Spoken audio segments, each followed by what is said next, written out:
Hello everyone, this is my first video on YouTube Bansal classes.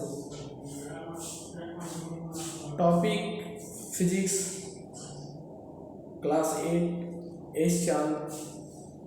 Topic Force and Pressure. Now, when an athlete wants to throw a very heavy ball during shot put contest so that it may go as far as possible, he has to push the ball hard.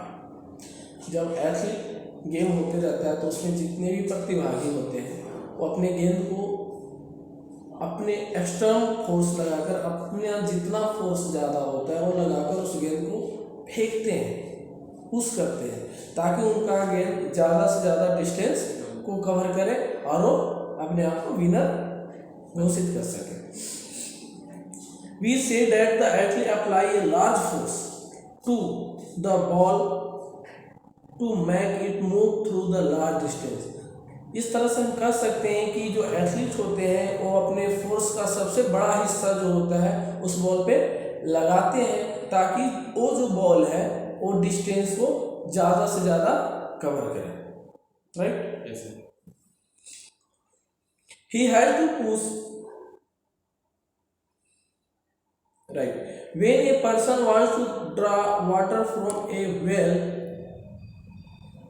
he has to pull the rope attached to the bucket full of water. We again say that the person applies a force to the rope attached to the bucket of water to make it move and come out the well. जब कुआं में हम किसी बर्तन को डालते हैं तो उससे जो वाटर हमें निकालना होता है उसके लिए हम उस बॉकेट पे क्या करते हैं, ज़्यादा से ज़्यादा फोर्स लगाते हैं. फोर्स लगाकर उस बॉकेट को ऊपर की ओर खींचते हैं. We again say that the person apply a force to be rope attached to the bucket water to make move and come out of the well. जब उस पे हम अपना फोर्स लगाते हैं तो वेल यानी कुआं से जो बॉकेट होता है, जो बाल्टी होता है, वो पानी लेकर क्या करता है, बाहर आता है. We say that force of woman weight produce the large pressure on our foot because all here weight falls on a small area of our foot due to the sharp heel. It is this large pressure on foot which hurt the foot. On the other hand, if the board heel of man's shoe falls on our foot, it hurt our foot much less. This is because due to board heel and force of man weight falls on a large area of our foot due to which the pressure produced on our foot is much less. In this chapter we will discuss the various type of force and the effect of produced by the force, and we will also study the pressure exerted by solid, liquid and gas including the atmospheric pressure. Let us start by discussing force. ये जो मेरा chapter 11 है इसमें force का define करने का first तरीका है कि अगर कोई एथलीट गेम में किसी बॉल को फेंकता है तो वो अपने मैक्सिमम फोर्स को लगाकर फेंकता है ताकि वो गेंद का जो डिस्टेंस है ज़्यादा से ज़्यादा कवर हो. या आप किसी बॉकेट को कुएं में डालते हैं तो उससे जब पानी आप निकालते हैं तो पानी निकालने के लिए जब आप पैकेट को खींचते हैं तो उसमें आप फोर्स लगाते हैं.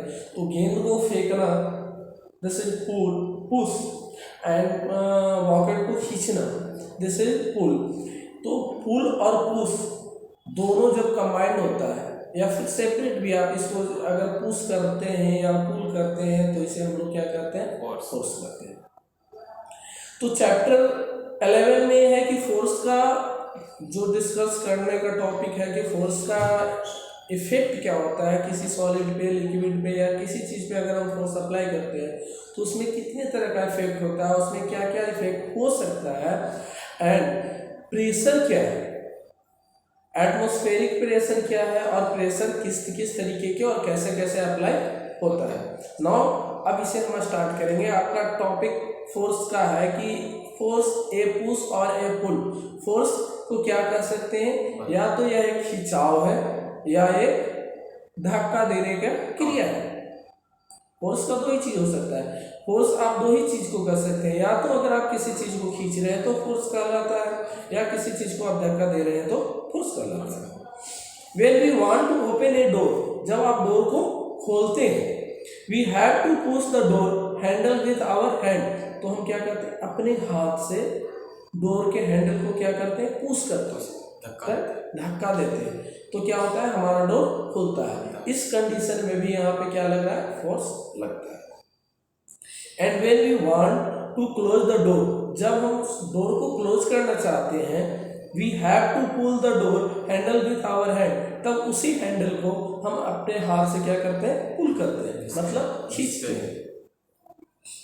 This means that the move an object, it has either to be pushed or pulled, यानी दोनों कंडीशन में जो डोर है वो मूव करता है, हलचल, डोर में हलचल आता है, किस में, पुल करने में भी और पुश करने में भी, और इस कंडीशन को हम लोग क्या कहते हैं, फोर्स करते हैं।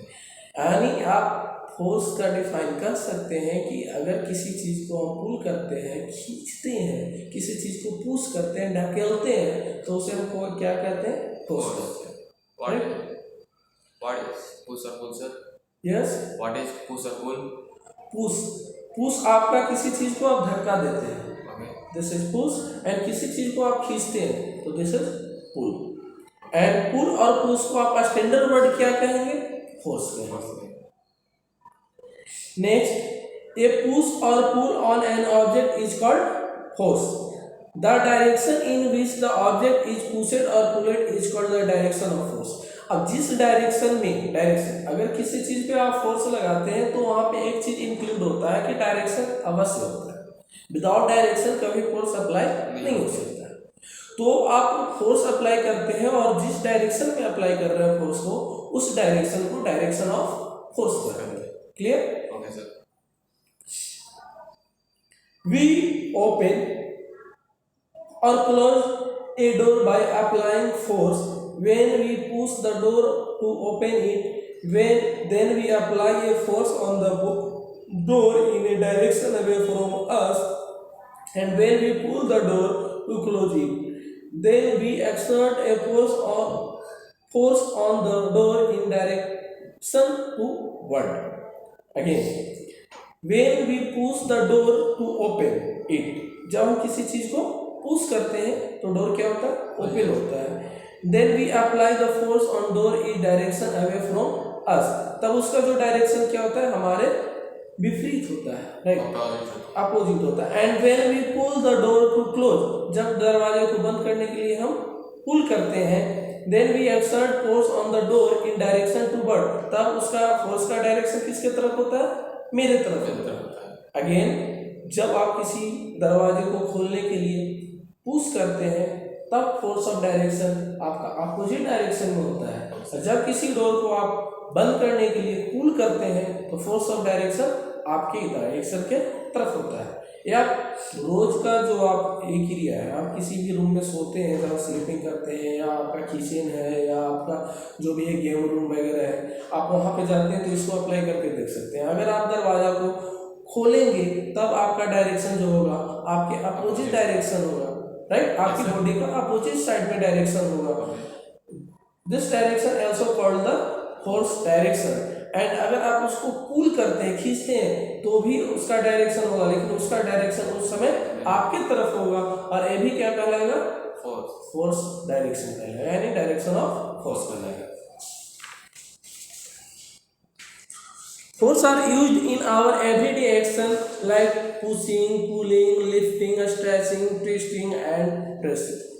हमारे जिंदगी के अहम हिस्सा फोर्स होता है, जिसमें हम पुशिंग जो करते हैं वो भी एक तरह का फोर्स है, पुलिंग जो करते हैं वो भी एक तरह का फोर्स होता है, लिफ्टिंग जो करते हैं किसी चीज़ को उठाते हैं वो भी एक फोर्स होता है, स्ट्रेचिंग किसी चीज़ को खींचते हैं इसमें भी फोर्स लगता है, यह भी फोर्स होता है, ट्विस्टिंग एंड द प्रेसिंग किसी चीज़ को प्रेस करते हैं तो भी फोर्स अप्लाई होता है।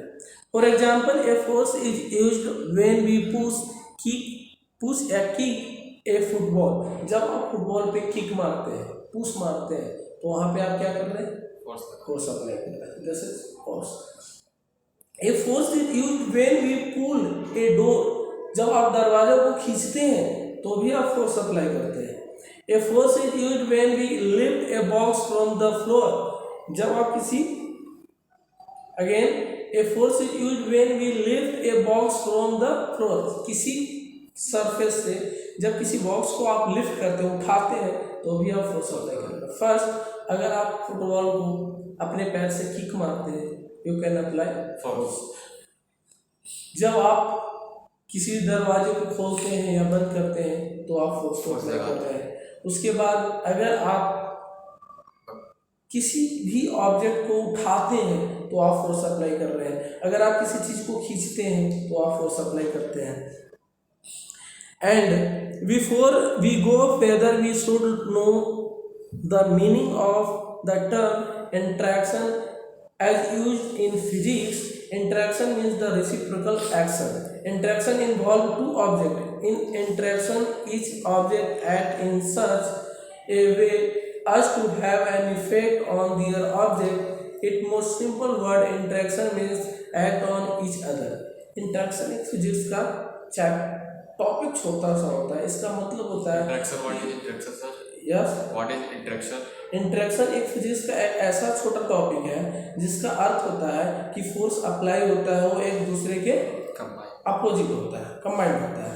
And also read in details due to interaction. Force is due to an interaction. An interaction of an object with another object result in a force between two objects. Again, an interaction of one object with another object result in a force between two objects। जब दो object के बीच में force apply होता है तो इसे हम लोग क्या कहते हैं? इंटरेक्शन कहते हैं। क्या कहते हैं? इंटरेक्शन कहते हैं इन फिजिक्स लैंग्वेज। जब दो ऑब्जेक्ट के बीच में फोर्स अप्लाई होता है तो this force apply means interaction in physics language. In other word, a force arise due to interaction between two objects। इसे अदर लैंग्वेज में क्या कर सकते हैं आप कि force arise due to interaction between two objects। At least two objects must interact with each other for a force to come into play, so its effect। If there is no interaction between two objects, no force can show its effect। This will become more clear from the following example। अब interaction के लिए एक example से हम समझते हैं। क्या example है? Suppose a man is standing behind a stationary car. एक रुका हुआ कार है, उसके बगल में यानी पीछे क्या आपका एक आदमी खड़ा है, right. Since there is no interaction between man and car, no force act on the car and hence the car does not move। Now suppose the man pushes the car with his hand due to which the car start moving। जब एक stationery यानी rest position में कोई car खड़ा है, उसके back side में एक इंसान मैन आदमी खड़ा है, उस पर कोई टचिंग नहीं है, कोई अप्लाई फोर्स नहीं कर रहा है, तो यहाँ पे इंटरेक्शन नहीं है। लेकिन जब वो आदमी उस पर फोर्स अप्लाई करता है, पुश करता है, तो उस ऑब्जेक्ट में, उस मूविंग कार में क्या होता है? इंटरेक्शन होती है, मूवमेंट आती है। और इस मूवमेंट आने का रीजन होता है कि वो जो मैन था उस पर फोर्स को अप्लाई करता है, उसको पुश करता है। तो ये पुश करने की जो मेथड उसको हम लोग क्या कहते हैं? इंटरेक्शन। यानी इंटरेक्शन तभी आएगा जब दो ऑब्जेक्ट आएगा, और दो ऑब्जेक्ट आने के बाद भी इंटरेक्शन आए, ये कोई जरूरी नहीं है। इंटरेक्शन दो मैन के आने के बाद भी तभी आएगा जब दोनों के बीच में फोर्स का अप्लाई होगा। यदि फोर्स अप्लाई नहीं होता दोनों ऑब्जेक्ट के बीच में तो इंटरेक्शन नहीं होगा, right. Now force has magnitude as well as direction।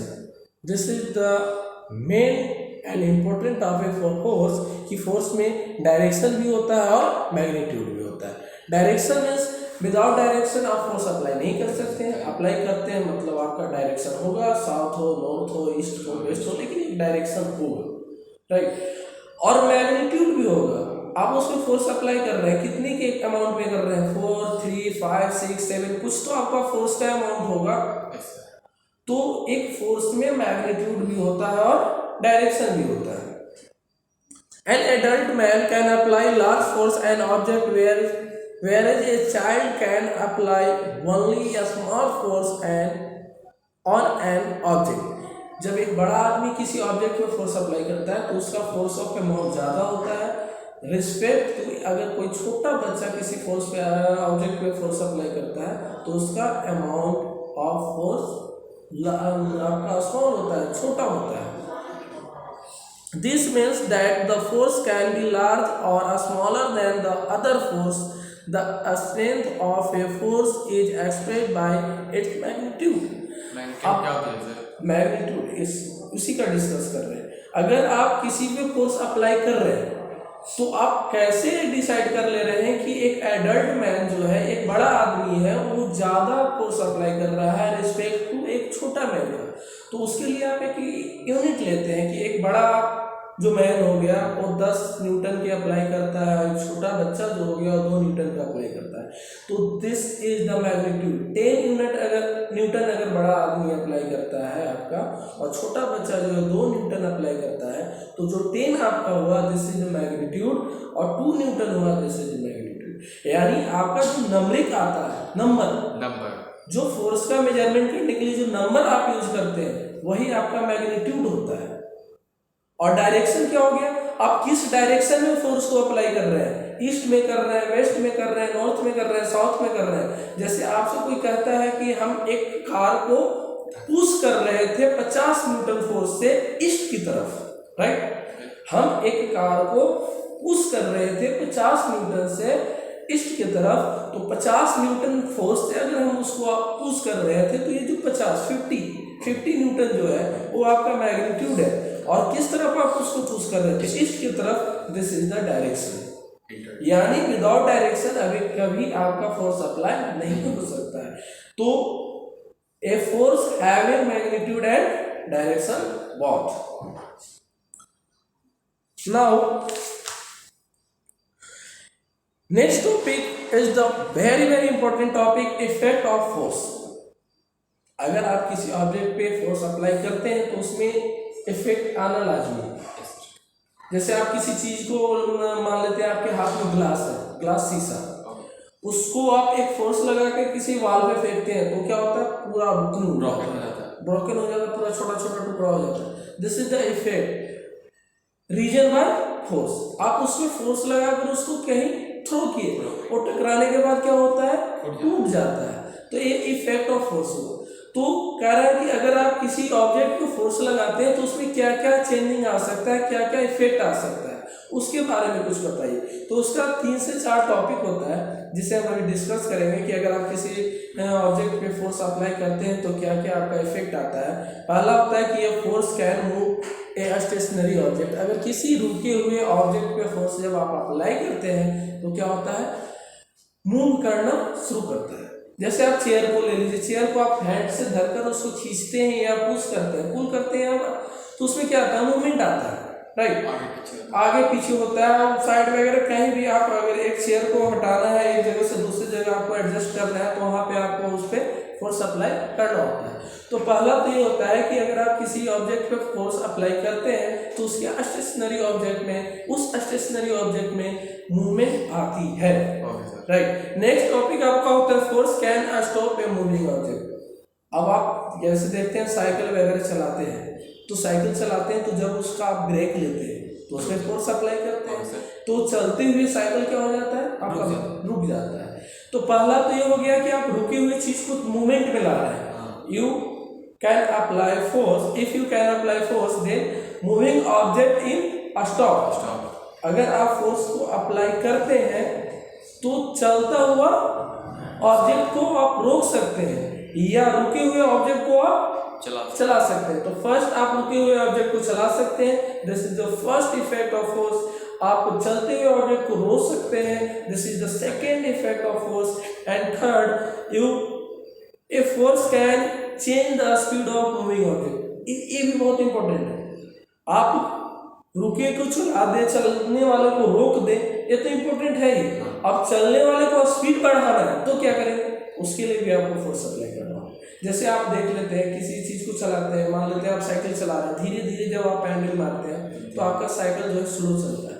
आप उसको मूवमेंट को बढ़ाना चाहते हैं, उसकी स्पीड को बढ़ाना चाहते हैं, तो आपका पेंडल का स्पीड क्या होता है, बढ़ाना पड़ता है। धीरे धीरे आप पेंडल का स्पीड जब बढ़ाते हैं तो आपका साइकिल का स्पीड ऑटोमेटिक बढ़ता है। तो स्पीड बढ़ाने के लिए हमने फोर्स लगाया, एक थर्ड चेंजिंग हुआ। फोर्थ चेंजिंग आपका क्या होता है, a force can change the direction of moving object. अब डायरेक्शन, अब साइकिल से आप चल रहे हैं, अपने घर से स्कूल आने के क्रम में आपका जो पथ है, रास्ता जो है, उसका डायरेक्शन चेंज होते रहता है।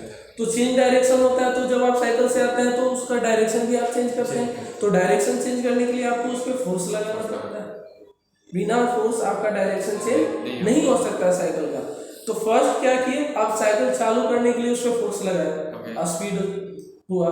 फिर अगर स्टार्टिंग में आपको कहीं दुकान मिल गया, दुकान से आपको शॉर्पनर या रेजर लेना है, तो साइकिल को रोकने के लिए फोर्स लगाया। फर्स्ट आपको मूविंग करने के लिए फोर्स लगाया, सेकंड उस मूविंग को रोकने के लिए फोर्स लगाया, थर्ड आपका स्पीड बढ़ाने, अब लेट हो रहा है मेरा स्कूल, शॉप पे हमने 5 मिनट समय वेस्ट किया जिसकी वजह से मेरा स्कूल लेट होने लगा, तो हमने क्या किया, अपना स्पीड बढ़ाने के लिए उस पर फोर्स लगाया। थर्ड आपने स्पीड बढ़ाने के लिए फोर्स लगाया। फोर्थ आपका एक कॉर्नर आ गया जहां से डायरेक्शन आपका वे का चेंज हो रहा है, रास्ता का डायरेक्शन चेंज हो रहा है, तो डायरेक्शन अपना साइकिल को चेंज करने के लिए साइकिल पे फोर्स लगाया। ये चौथा आपका इफेक्ट ऑफ फोर्स रहा। पांचवा, a force can change the shape and size of an object. किसी भी ऑब्जेक्ट का शेप और साइज चेंज करने के लिए भी फोर्स अप्लाई करना होता है। इसके लिए सबसे सिंपल आपका है, जो आप क्रिकेट खेलते हैं तो जो आप गेंद लेते हैं रबड़ का, उसको अगर आप चापते हैं तो उसका शेप जो है वो चेंज हो जाता है आपके फोर्स की वजह से। तो फोर्स का कितने इफेक्ट हो गया, 5 हो गया। फर्स्ट, आप स्टेशनरी ऑब्जेक्ट को मूव कराते हैं, you can apply force. Second, आप चलते हुए को रोकते हैं, अप्लाई फोर्स। थर्ड, आप स्पीड को बढ़ाते हैं, उसके लिए फोर्स अप्लाई करते हैं। फोर्थ, आप डायरेक्शन को चेंज करने के लिए फोर्स अप्लाई करते हैं। And fifth, shape and size को चेंज करने के लिए आप फोर्स को अप्लाई करते हैं। थैंक यू, जय हिंद।